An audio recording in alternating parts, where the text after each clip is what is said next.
So I've just started getting reading about this William Penn. Now Americans are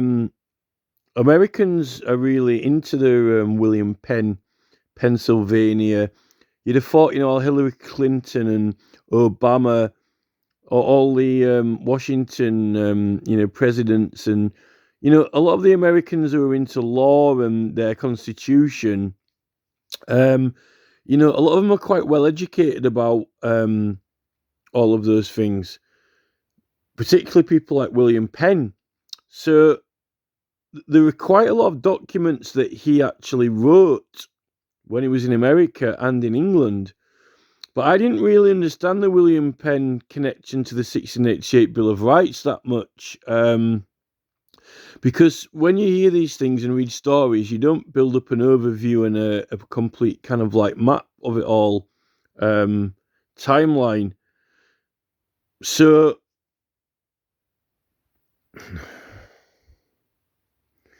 So, you know, um, William Penn is a very, very interesting figure, really. His lifetime must have been one of the most interesting lifetimes ever.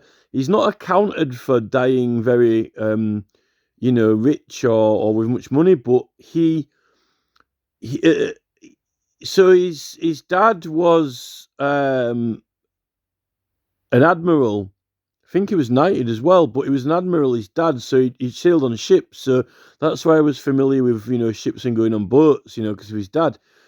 He went over to America and he got involved in the colonies and setting up in America, and actually setting, before, it was the United States, kind of like making laws and setting up independent governments and so forth. He was into and writing constitutions, like experimental laws, basically, of how these colonies were operating.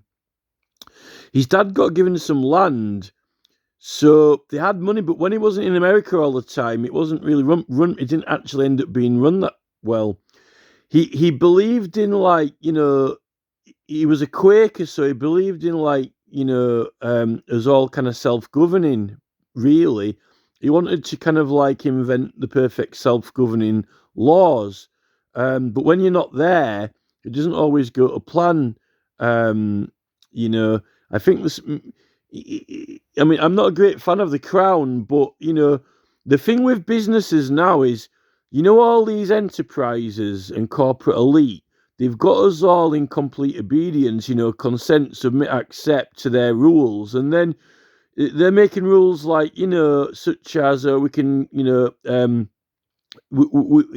rule, no reason or any reason, which is complete and total absolute superiority. Well, it's illegal because it's not lawful to the law. I've actually been reading some of that those clauses are against the law. I've been reading some of the Companies and Businesses Act legislation for where you can actually use your right. They have their own polling and voting in businesses. There's some legislation for it. But the way they've got things operating and running now under this kind of Starship Enterprise, Patrick Stewart, number one kind of regime, that's actually even overriding the government now. It's just another royalty based. It's almost like more royalty through corporate business, really. I think William Penn is idea was to have like a complete, liberty, self-governing colonies. But like I said, when he wasn't there, it didn't go too well. And he had to keep going back to sort it out. America ended up having its own constitution and then independence. But as that Tulsi was saying, with Tucker Carlson, she was saying that, even, American presidents like Obama and, the Clintons and Trump and so forth, they all really are megalomaniacs, really. They don't really truly believe in the Constitution and the people. They just end up becoming like royalty through their business and corporate power and money. But the thing is, through this period that I've been looking at, right, so the situation that we're in now, which is where people are getting whooped by councils, by corporate entities, that people are getting really upset and distraught with what is being done to them, like in their health, chemically, all through business. It wouldn't have happened if they hadn't have started removing the juries and grand juries from the civil courts. It would have never happened. You need to remove juries and grand juries in order for corporate entities to just get legal control and power over everything, and then get into a position where they can even do these ridiculous policies. I mean, we won't be having any of that, you know? And we wouldn't have to rule it on point of law. When point of law is only the thing that how they can get policies in on our pure opinion. Now, they don't want us to do anything on our pure opinion unless it's like blocking and banning other people, so we haven't really got any other group powers. I really think that a lot of the monarchs and the governments do become megalomaniacs and really hold in contempt the public and the votes of the public. A lot of monarchs hold it in contempt. That's why I think Elizabeth and Charles recently, they've really been stamping their authority over our ancient sites and slowly chipping away at the political rights through removal of court powers through the courts. And then the corporate has really kicked in under Elizabeth and Charles. So there's if you look at all the books and writings that William Penn has wrote, this was the guy who was alive and writing through the most. Well, he actually.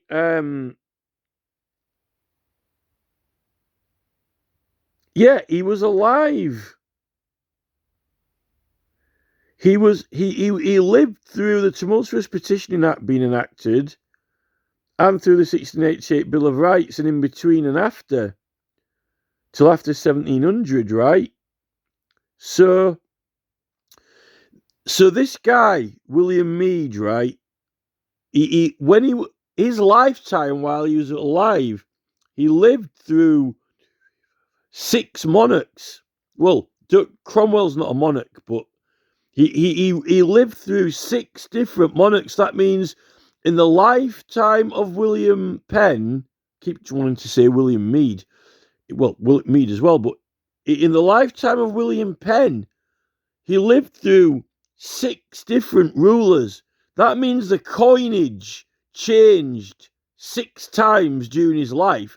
I mean, they've just made a big deal out of it now, going over to Charles from the Queen, right? But 6.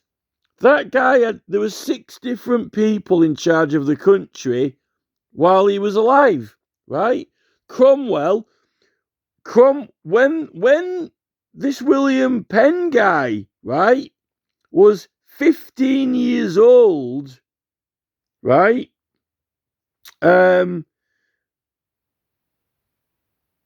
Cromwell was just about still alive, right?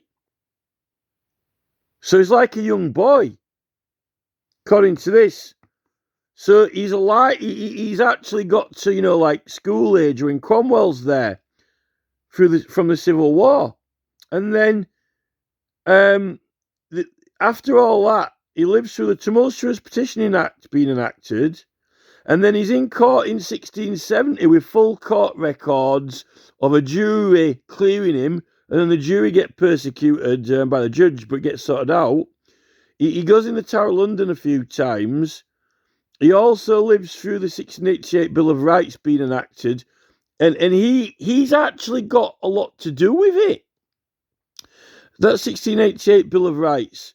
So the last time I read about the monarchs, whatever information or source had written it, they wrote that James wasn't a very nice or good monarch. He was apparently the Duke of York, but he wasn't the monarch for long because he abdicated. But everything that I've read about James is really bad.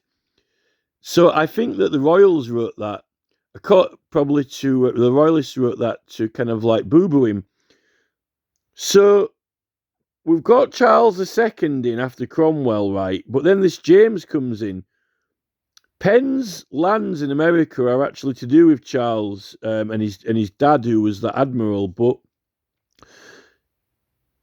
what actually this James, who was in only for a few years, right? He actually sympathised with the Quakers and the freedom movement somewhat, and he actually got William Penn managed to get a lot of Quakers released from prison and a lot of people released from prison. It's sort of a little bit like when John Pym was in the Long Parliament, and they got a lot of people released, right? But it didn't last. But they ended up consolidating Parliament, the rights of the people in Parliament, and James abdicated, and then you get this whole glorious revolution. But quite strange, because that didn't actually work out too well for William Penn. You would have thought it did.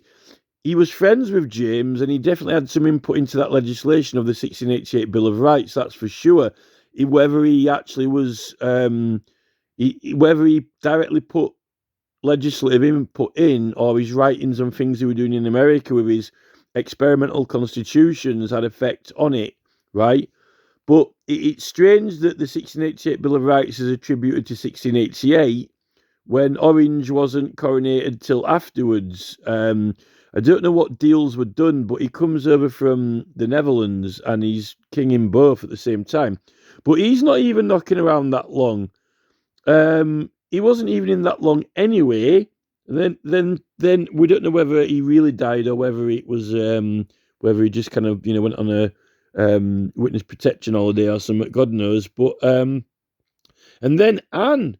Then there's Anne, and then he's still alive after Anne when George is in.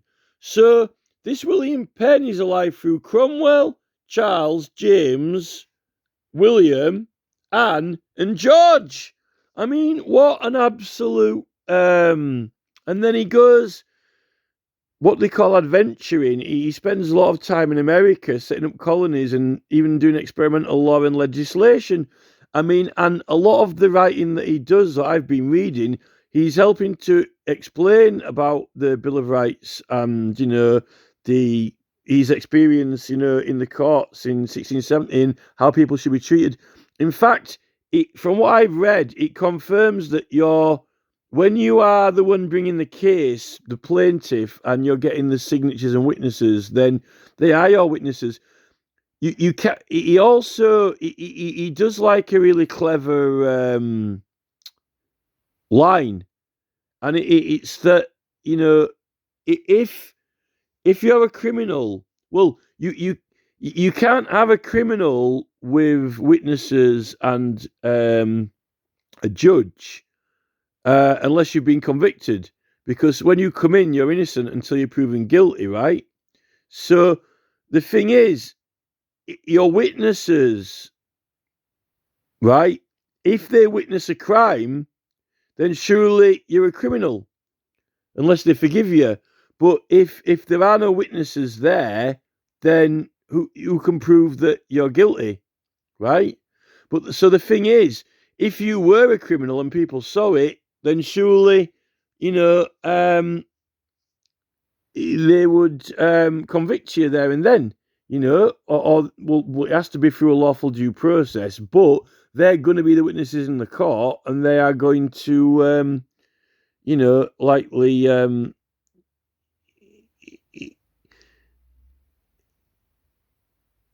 be in the court giving evidence, in front of the jury. So I think that Magna Carta, the judgment of the peers, but lawful due process. You actually when you actually start writing and bring a case to the Parliament or government with your witnesses, you are treated as a witness, and therefore in a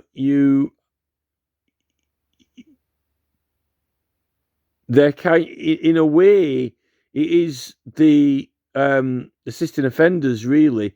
It's kind of like what the assisting offenders is based around. The whole point of it. It's the only reason the police are allowed the police can't function without this legal basis. It's a legal basis by which the police exists and operates on. And the police don't like it because they think that only they have a privilege over everyone else. They're trained, the trained gangs or the trained bands or whatever. So, and unfortunately the police has become a entity, a political party in a sense. Not really one that, you see, they actually had juries in the magistrates' court, and I think without the juries, you're getting a lot of injustice in the magistrates' courts, a hell of a lot of injustice. They've been actually, and this is why you end up with I mean, I don't think that, the Labour Party, right? Let's have a look at this, right? From 1900, right? From 1900, when that Labour Party was formed, right? They took away the juries in 1933, according to what I've read.